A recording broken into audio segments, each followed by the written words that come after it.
Padre Celestial, gracias Señor por estar con nosotros en esta noche. Te pedimos Señor que bendigas este seminario, que sea para tu gloria Señor. Úsame por favor para transmitir todos los mensajes que vengan solamente de ti. En el nombre de Cristo Jesús te alabamos. Amén y amén. Amén. Bueno, pues la semana pasada ya ven que hablábamos de las intenciones y la importancia que tenían para leer la Biblia, ¿verdad? Porque si nuestra intención era la incorrecta, entonces no íbamos a poderla leer adecuadamente y mucho menos interpretarla, ¿verdad?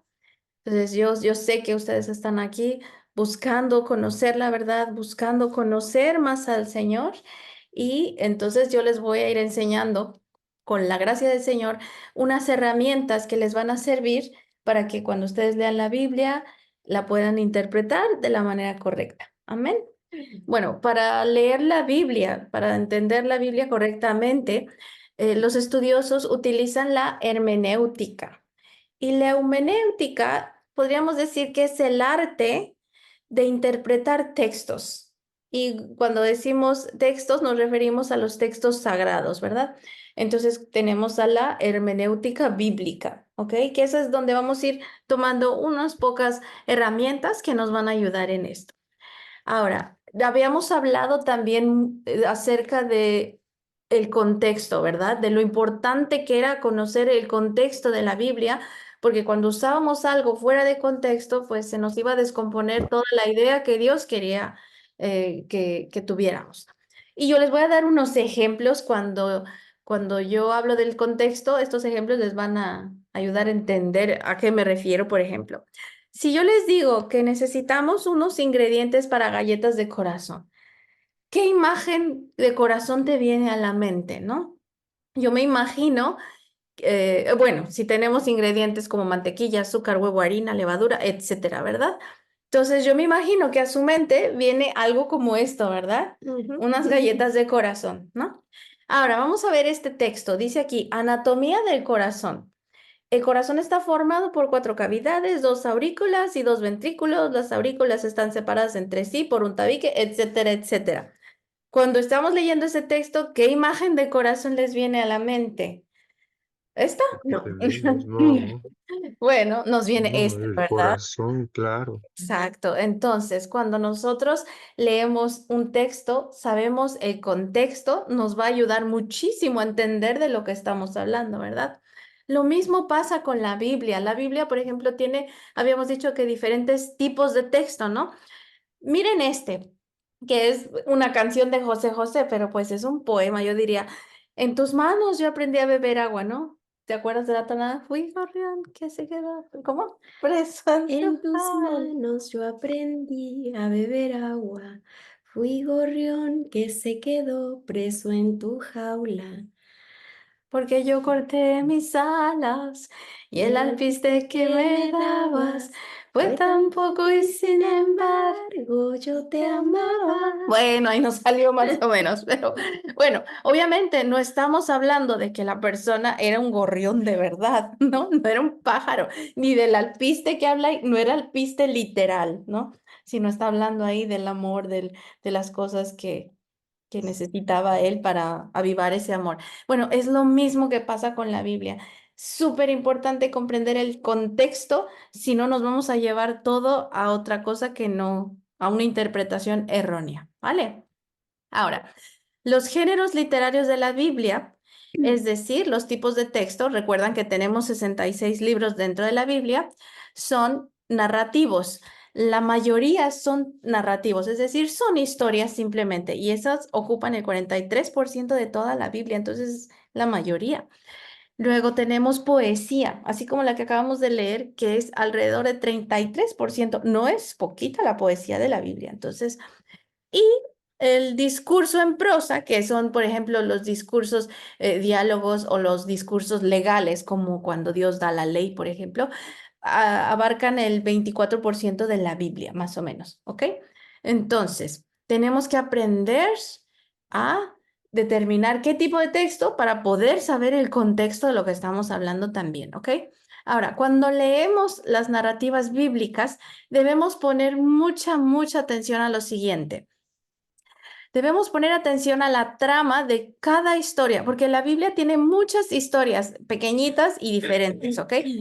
Y cada historia debemos leerla dentro de su propio contexto y después ponerla dentro del contexto de la historia principal. Debemos poner atención también a cómo todos esos relatos se van a entrelazar para llevarnos a Cristo, quien en realidad es el héroe de toda la historia, ¿ok? Cristo es el héroe de toda la Biblia. Y hoy vamos a aprender cuál es la trama principal para que cuando estemos leyendo las historias de la Biblia podamos podamos conectarlas a la trama principal, ¿ok? Entonces, la trama principal de la Biblia tiene una introducción que es donde se nos presenta a Dios y a su creación, donde él y su creación conviven en perfecta armonía. Después, el desarrollo de la historia se da un conflicto y ese conflicto gira en torno a una acusación hacia Dios que destruye esa convivencia perfecta y trae toda clase de problemas. Estamos hablando de lo que es el paraíso perdido, la entrada del pecado al mundo. Y Dios lleva a cabo un plan para solucionar este conflicto. Esa es la historia de la Biblia, ¿ok?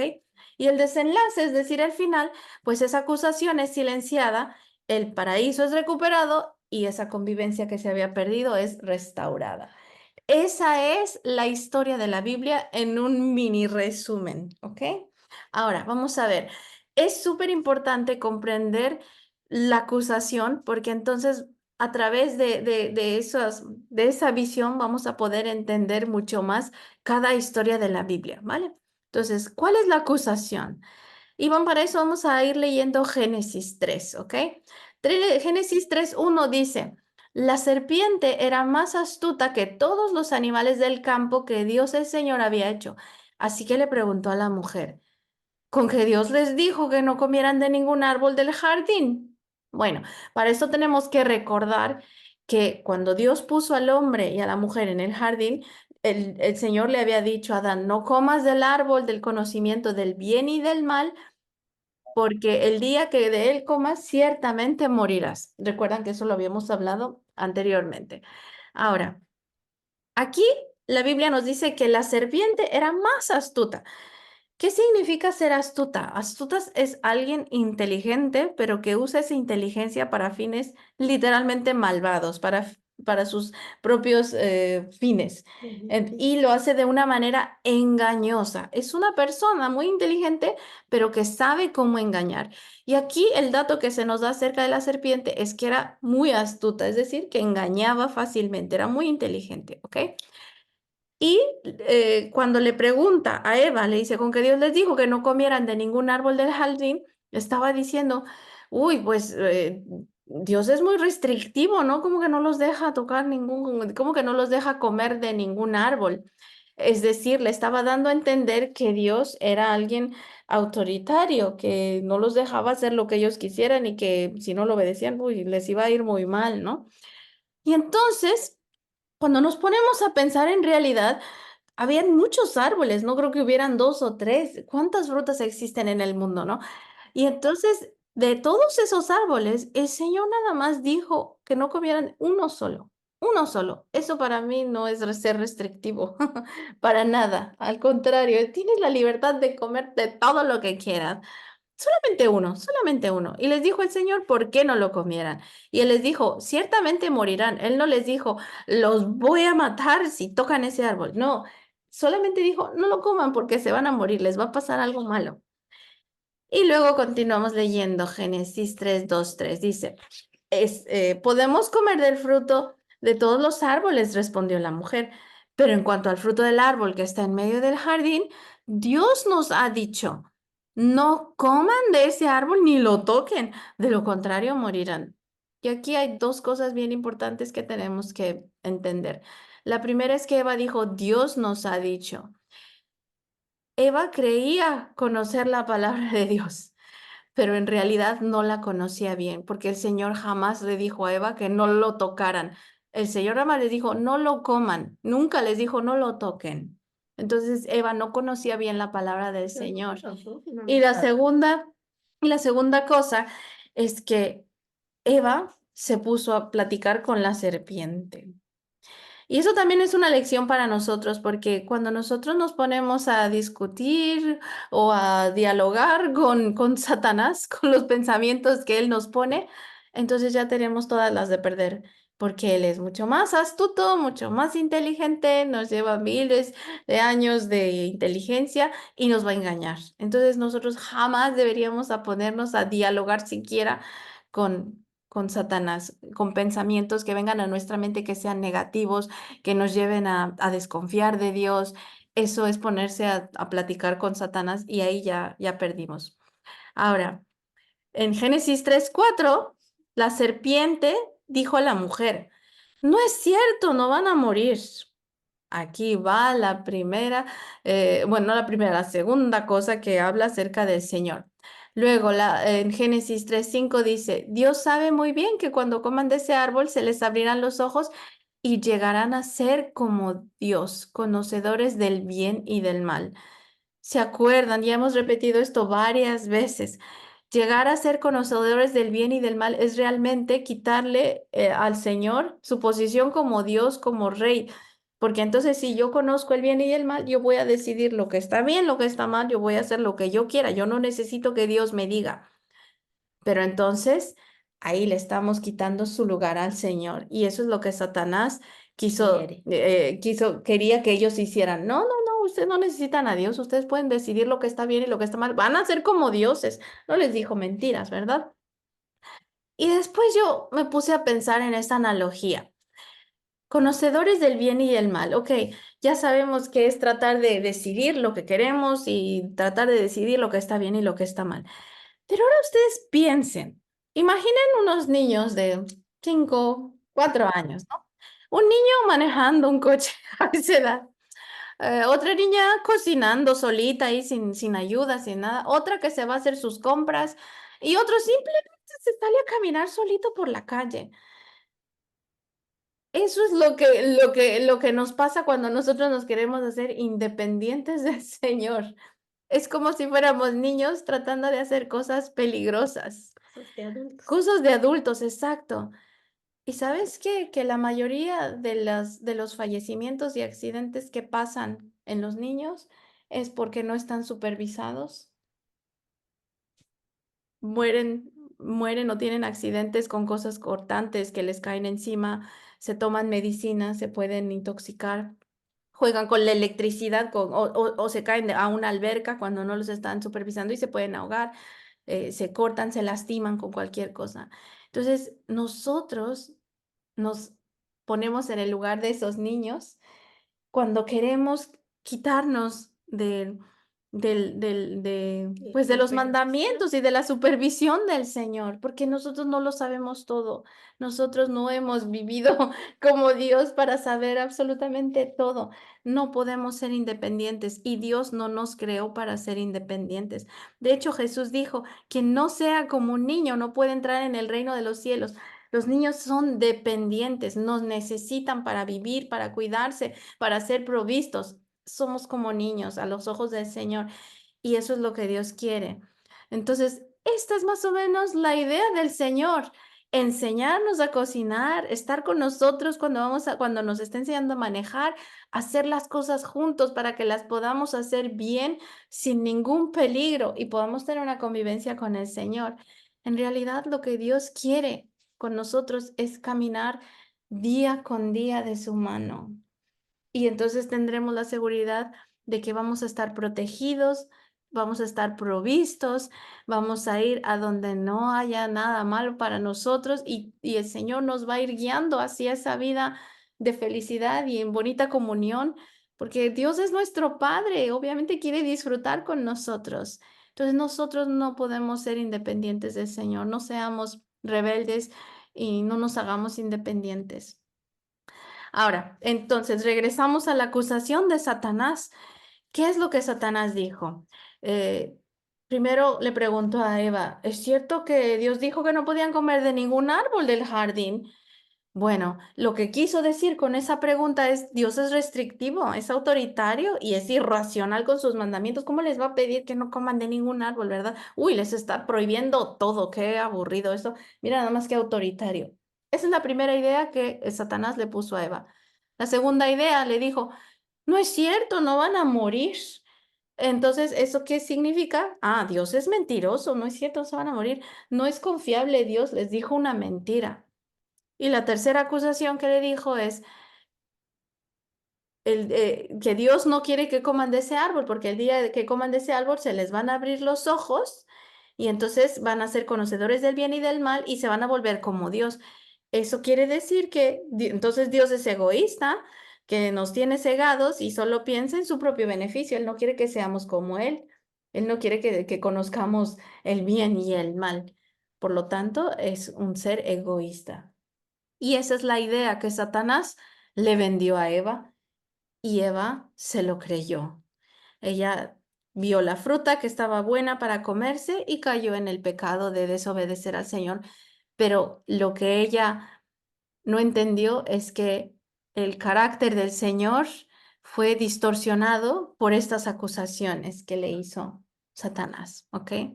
Ahora, antes de que el Señor creara a los seres humanos y lo que es terrenal, el Señor había creado un terreno espiritual. Y en lo espiritual creó a miles de seres, millones de seres espirituales, a los cuales llamamos ángeles.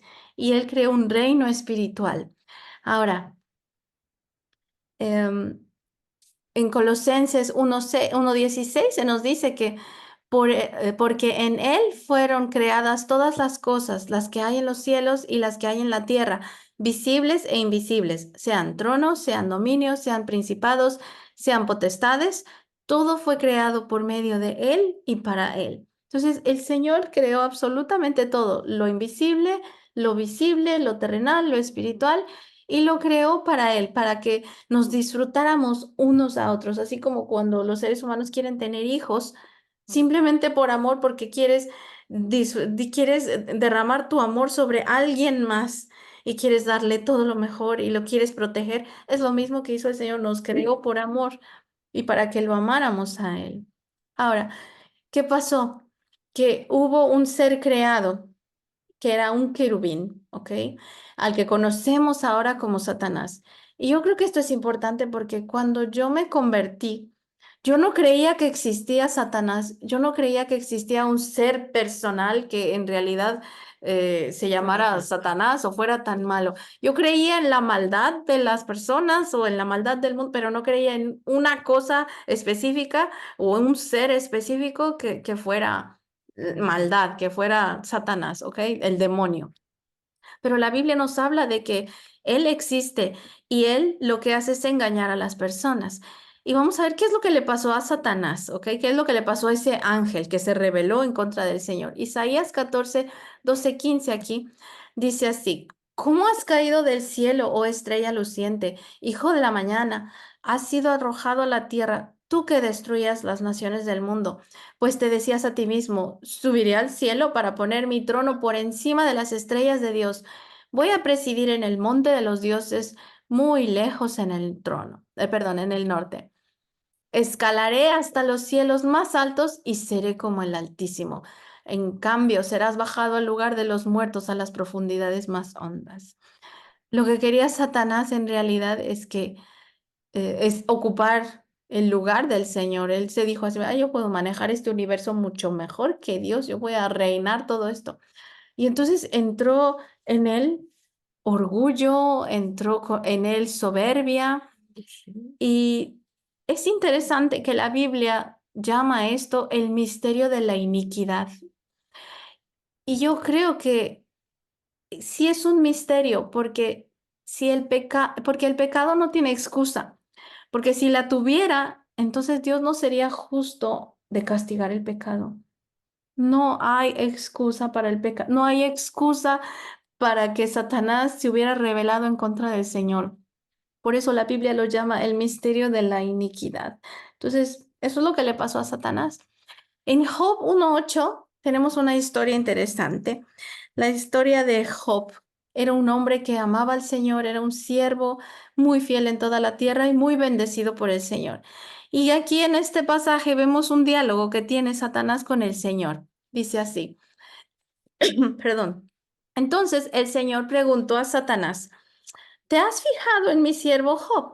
Es el mejor hombre en toda la tierra. Es un hombre intachable y de absoluta integridad. Tiene temor de Dios y se mantiene apartado del mal. Satanás le respondió al Señor, sí, pero Job tiene una buena razón para temer a Dios. Siempre has puesto un muro de protección alrededor de él, de su casa y de sus propiedades. Has hecho prosperar todo lo que hace. Mira lo rico que es. Así que extiende tu mano y quítale todo lo que tiene. Ten por seguro que te maldecirá en tu propia cara. Yo cuando leo estos pasajes, digo, Dios mío, pero qué osadía de este ángel hablarle así al Señor. Pero en realidad, ¿qué es lo que Satanás le estaba diciendo al Señor y a los ángeles que estaban alrededor escuchando? Porque era una asamblea celestial. En realidad, Satanás le estaba diciendo a Dios, bueno, tú compras a tus siervos, están contigo por interés. Ellos no te quieren por quienes, sino están contigo porque los proteges, porque los bendices, porque los haces prósperos. Eso quiere decir que Dios no es digno de ser alabado por quien Él es, ni por su carácter, sino por lo que puede dar. Eso es lo que quería dar a entender Satanás a los demás ángeles. Y hasta le dijo que merecía ser maldecido en su propia cara cuando no bendice ni protege a las personas, entonces merece ser maldecido en su cara. De verdad que es de miedo el carácter de Satanás reflejado en estas acusaciones. Y entonces hay aquí una batalla espiritual. Y cuando yo hablo de batalla espiritual, no se imaginen una batalla como la guerra de las galaxias ahí con armas y cosas sofisticadas en el terreno espiritual o terrenal. No, estamos hablando de una batalla que se lleva en este campo, entre la mente y el corazón. Por eso yo hablaba hace un momento de que cuando Satanás empieza a hablarnos, ahí va a empezar una batalla y la batalla va a ser en querernos llevar al mal o que nosotros venzamos y estemos del lado del bien con el Señor. Entonces, la batalla espiritual se va a llevar en nuestro cerebro y en nuestras emociones, ¿ok? Génesis 3 14 15 dice así. Aquí volvemos a cuando Eva ya había tomado la fruta, pecaron, el Señor llega y les pregunta a ellos que qué pasó y después se dirige a la serpiente. Entonces el Señor dijo a la serpiente, porque hiciste esto, serás maldita entre todos los animales domésticos y entre todos los animales del campo. Te arrastrarás sobre tu vientre y comerás polvo todos los días de tu vida. Y pondré enemistad entre ti y la mujer, y entre tu descendencia y su descendencia. Esta te herirá la cabeza y tú la herirás el talón.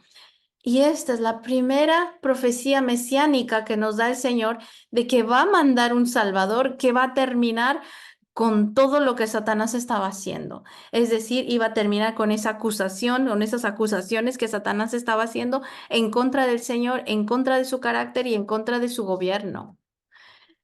En la primera de Juan 3:8 se dice así, el que practica el pecado es del diablo, porque el diablo peca desde el principio.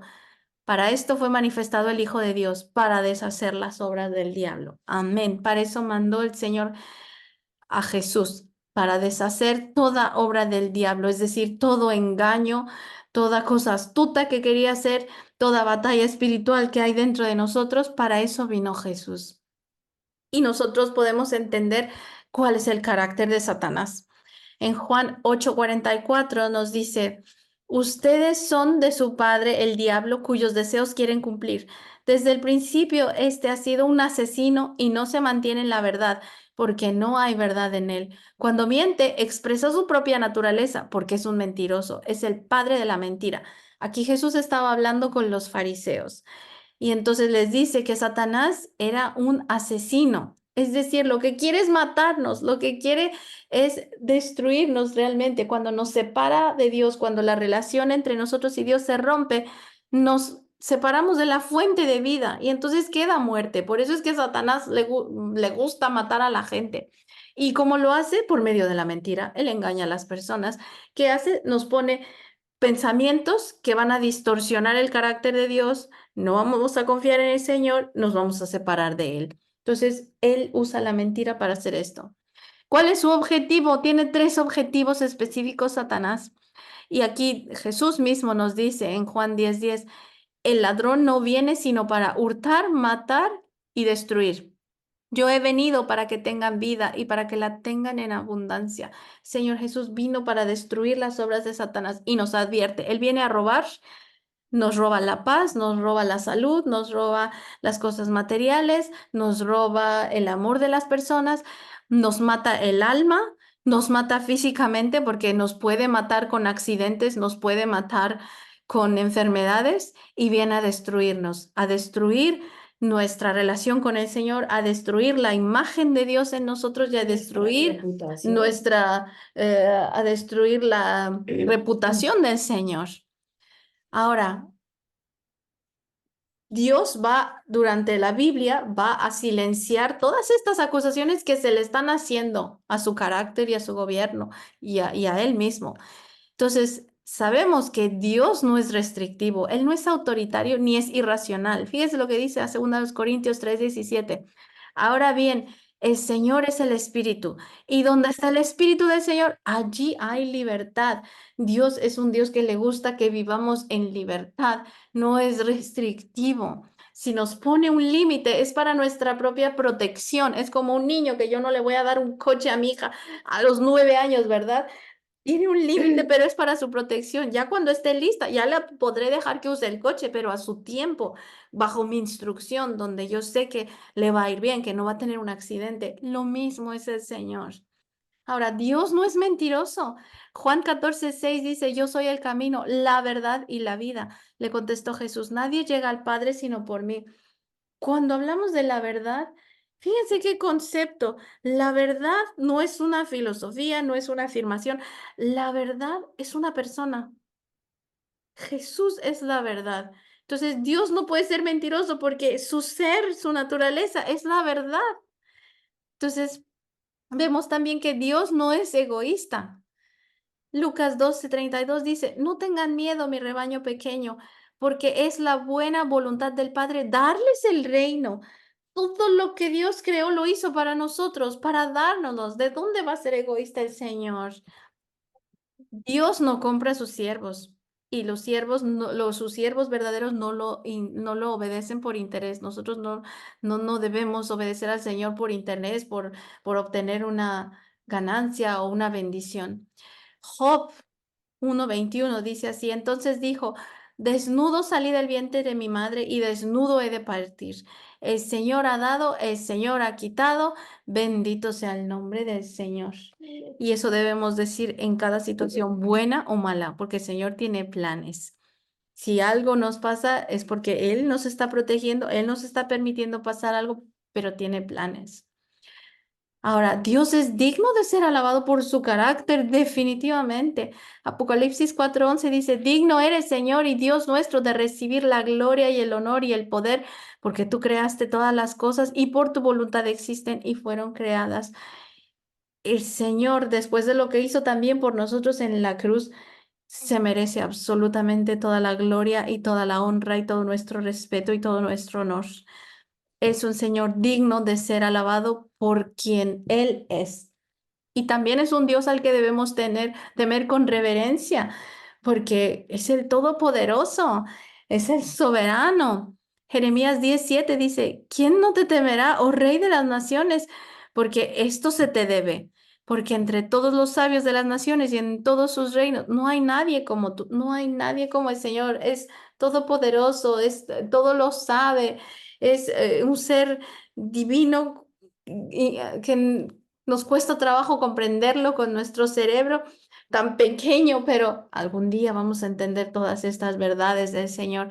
Pero por ahora debemos saber que es digno de ser respetado, de ser temido. Así como mi hija me tiene miedo cuando quiere hacer algo malo, no me tiene miedo porque no me ame o porque yo sea mala con ella, sino que me respeta. Y eso es lo que Dios quiere, que lo respete porque Él es la autoridad, Él sabe, Él nos ama, Él nos cuida y nos protege.